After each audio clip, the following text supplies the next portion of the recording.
Ces démonstrations spectaculaires appartiennent aux éléments du bataillon Aiglon basé à Rwampara. Ils viennent de clôturer leur formation en vue de défendre l'intégrité du territoire national. Le colonel Moukim du bataillon Bangladesh a salué l'implication du gouvernement militaire de l'Ituri. Enfin, je remercie Son Excellence le gouverneur de la province de l'Ituri, aussi les autres membres du gouvernement pour avoir honoré notre invitation par sa présence.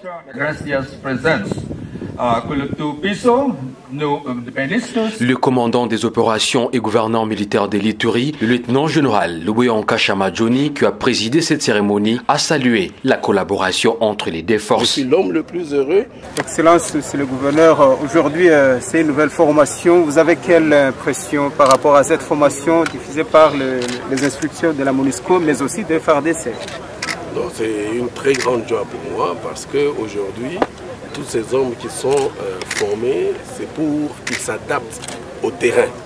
Vous savez, quand un élément sort du centre d'instruction, il a une information en général, une formation en général. Mais quand il arrive sur terrain, il faut le préparer à affronter le terrain avec tous les aléas. Et donc ici, il s'est agi d'une instruction, d'une mise en condition opérationnelle. Et vous savez que nous avons de très bons éléments en ce qui concerne le Bangladesh Force, en ce qui concerne Boise Force, parce que la dernière fois, il y a 2 semaines, vous avez vu que nous avions formé, n'est-ce pas, les forces spéciales. Aujourd'hui, ce sont les forces de couverture à qui on a appris d'abord les techniques de combat et tout, et puis après maintenant, et aussi avec les règles de comportement, parce qu'ils vont évoluer là où il y a des déplacés, là où il y a des réfugiés. Et après les règles de comportement aussi avec le DIH, ils ont aussi appris les règles d'engagement. Parce que, comme vous le savez, un militaire ne peut pas engager un ennemi n'importe quand, surtout que nous sommes dans une guerre asymétrique. Donc je suis l'homme le plus heureux parce que cela montre que nous collaborons très bien avec la MONUSCO. Vous voyez le chef de bureau qui est là, le secteur commandant qui est là et le commandant ici qui était, n'est-ce pas, dédié, n'est-ce pas, à encadrer ces jeunes gens ici.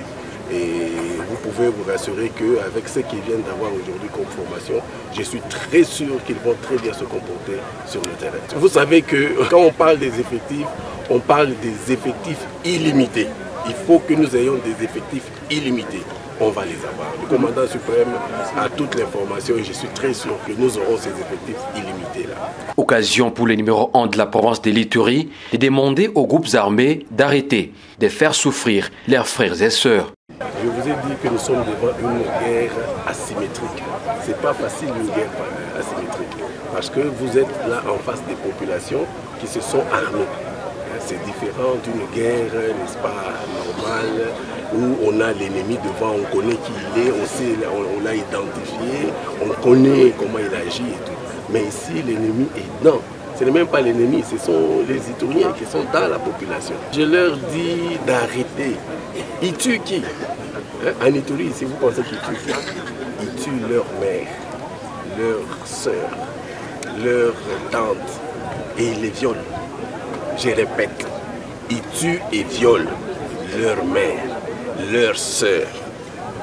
Ils tuent leur père, leur frère. Trouvez-vous ça normal? Qui sont ces gens-là à qui on peut répéter la même chose pendant au moins 3 ans? Est-ce que c'est normal vraiment?